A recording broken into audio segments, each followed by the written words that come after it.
Dobrodošli v Mednarodnem grafičnem likovnem centru, kjer se predstavlja Invader, znameniti francoski umetnik, street artist, ki se je prvič predstavil v Ljubljani že leta 2006 na skupinski razstavi Street Art, stencili, posterji, stikerji. In od tiste razstave naprej smo na nek način negovali stike in ohranjali v bistvu zanimanje za njegovo delo. In tudi on nas je vse skozi obveščal o svojih projektih in o ustvarjanju, katerim na nek način omrežuje celoten svet.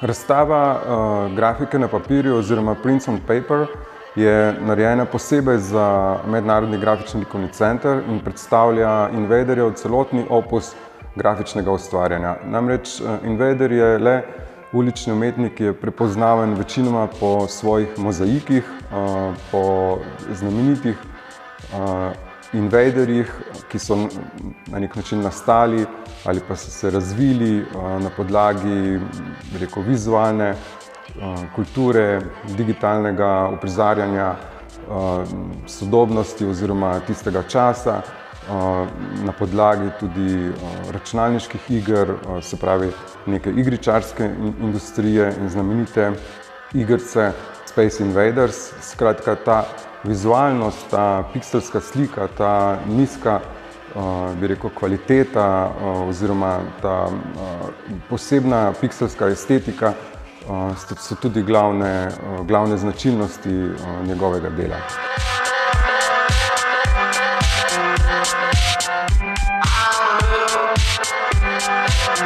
Na razstavi torej v Ljubljani predstavlja skoraj 100 grafičnih del, ki so nastala od konca 90-ih pa do najnovejših del. Nekatere izmed njih smo tudi natisnili v ateljejih Mednarodnega grafičnega likovnega centra in na nek način kažejo to njegovo nenehno zanimanje za grafično umetnost, za tiskano umetnost, praktično od vseh začetkov, ko je začel z svojim delovanjem na ulici. Skratka, delovanje na ulici bi lahko rekli, da je ena od komponent, katero se ukvarja, medtem ko druge so vsekakor še projekti, ki jih je pripravljal v svojem studiu in so namenjeni recimo galerijskim prostorom, posebni projekti, kot so recimo skulpture v javnih prostorih in pa, kot rečeno, grafična dela in pa knjige, kot neke vrste knjige umetnika oziroma celostno oblikovani katalogi, predstavitve v bistvu vseh teh njegovih mednarodnih, bi rekel, pojavljanj oziroma invazij, kot jim on pravi, uprizarja na nek način širom sveta. Razstava predstavlja ta njegov obširen grafični opus, ki se na nek način deli oziroma naslanja na različna področja ali pa teritorije, v katerih je ustvarjal. Hkrati se pa tudi zelo nazorno naslanja na to vizualno kulturo 70. in 80. let, iz katere tudi sam najbolj izhaja. Mogoče v tem kontekstu zelo zanimiv tako imenovano gibanje oziroma smer ali stil, ki ga je tudi sam razvil in poimenoval kot Rubik kubizem. Namreč gre za posebno metodo ustvarjanja, poseben stil, kjer s pomočjo Rubikove kocke tako rekoč uprizori oziroma upodobi kakršnokoli, bi rekel, motiv, ki se mu zdi interesanten, ki se mu zdi pomemben za predstavljanje. Namreč pikselizacija v bistvu nekih motivov je tudi na nek način njegova osrednja osrednja misel oziroma osrednja ideja. Skratka, motiv, ki ga izbere, ima neko pomembno vlogo ali v recimo zabavni industriji, tako imenovani računalniški industriji, ali pa v filmski industriji, v glasbeni industriji. Namreč na razstavi lahko vidimo mnogo naslovnic LP-jev in pa hkrati tudi raznih prizorov iz znamenitih filmov, kot so recimo iz Kubrickovih filmov. Skratka, vsa ta vizualnost se na en tak izjemno posrečen in zanimiv način kaže preko te njegove metode, bi lahko rekli, pikselizacije posamezne slike.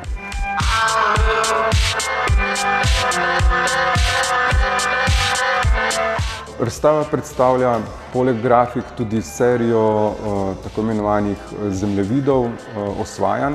Namreč pri vsakem pojavljanju oziroma kadar se invader pojavi v nekem mestu oziroma se odloči, da bo v nekem mestu ali v nekem teritoriju postavil svoje mozaike, in če je to število teh mozaikov zadovoljivo oziroma če je, kot on pravi, zadovoljen z invazijo oziroma če je invazija uspešna, potem pripravi tudi poseben zemljevid. In tak zemljevid, ki je na nek način, bi rekel, izhaja iz mogoče običajnega zemljevida, kot neke geografske predstavitve nekega določenega kraja ali mesta, je izhodišče za razmislek, kako pa okolje v bistvu, ki ga on osvaja, izgleda tudi skozi njegovo perspektivo. Zato na tem zemljevidu označi vse lokacije, na katere je namestil svoje mozaike, in na ta način v bistvu tudi obiskovalca oziroma tistega, ki sledi nekemu urbanemu okolju, ki raziskuje urbano okolje in ima njegov zemljevid in sledi v bistvu njenim intervencijam, na nek način vodi po tem mestu skozi nek svoj poseben pogled, ki ga je sam razvil med tem, ko je pripravljal oziroma osvajal to lokacijo. Nek končni stadij v bistvu tako imenovanih invazij pa so tako imenovani vodniki po invazijah. Vodniki so pa v bistvu izjemno obsežni katalogi, na nek način že knjige umetnika, ki zelo natančno dokumentirajo invazijo določenega mesta. Recimo med bolj znamenitimi vodniki je tako imenovani Invasion Guide po Raveni ali pa po Hongkongu.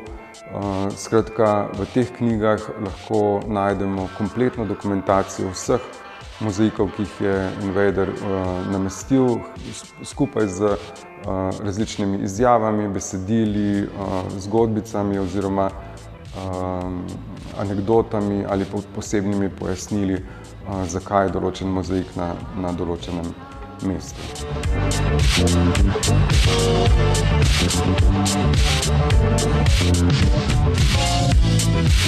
Dodatno vsebino k razstavi predstavljajo tudi invaderjevi filmi. Za te filme namreč spoznamo invaderjev način razmišljanja, način delovanja in tudi to, bi rekel, neposrednost v izvajanju akcij. Filmi so v bistvu prikaz ali pa neke vrste direktna dokumentacija njegovega dela, hkrati pa tudi recimo v primeru Art for Space zelo nazorno pokažejo, kako je enega izmed svojih mozaikov poslal v stratosfero in v končni fazi kot končni rezultat tudi ga uspešno namestil na mednarodni vesoljski postaji. Skratka, tudi skozi te filme spoznamo, da je invader resnično pomemben umetnik, ne samo na področju street arta, ulične, urbane umetnosti, ki se v zadnjih letih zelo pospešeno razvija tako v nekem galerijskem in muzejskem kontekstu, kot tudi seveda v kontekstu umetnostnega sveta in kontekstu sodobne umetnosti in umetniškega trga. in v bistvu z svojim delovanjem na nek način določa ali pa pomaga vzpostavljati street art kot eno izmed glavnih, bi rekel, ali pa zelo pomembnih in popularnih vsebin, ki trenutno nastajajo na področju sodobne umetnosti. Invader je umetnik, ki se zavzema za, bi rekel, demokratičnost v umetnosti, zato tudi v bistvu grafike, ki jih lahko gledamo na naši razstavi, namreč niso namenjene, bi rekel, samo zbirateljem, ki jih je resnično ogromno, ampak so namenjene predvsem ljubiteljem ulične umetnosti, ljubiteljem njegove umetnosti, da lahko tudi sami posedujejo nek del in niso v tem smislu zgolj del nekega javnega prostora, kot so mozaiki, in na ta način v bistvu zasedajo ali pa mogoče posredno Invader z grafikami osvoji tudi kakšen zasebni prostor, galerijo ali muzej.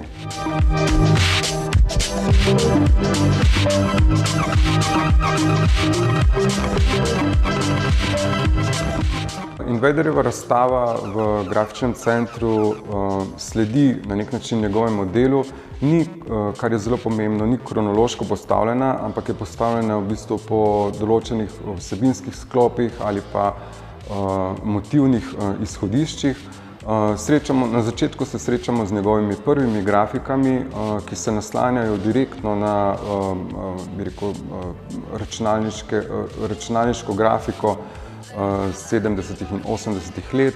Na nek način tudi nakazujejo ta njegov izvor, v bistvu podob iz znamenite igre Space Invaders, in nas v bistvu skozi naslednje sobe pripravijo do tega, da razumemo ta njegov koncept tako imenovane invazije v različne prostore, ali je to urbani prostor na eni strani, kjer imamo recimo razne plakate I invade Roma ali pa I invade Paris in tako naprej, do recimo predstavljenih lesorezov, kjer se je umestil ta svoj znak tega svojega znamenitega invaderja na dela drugih avtorjev, kot so dela Edvarda Muncha.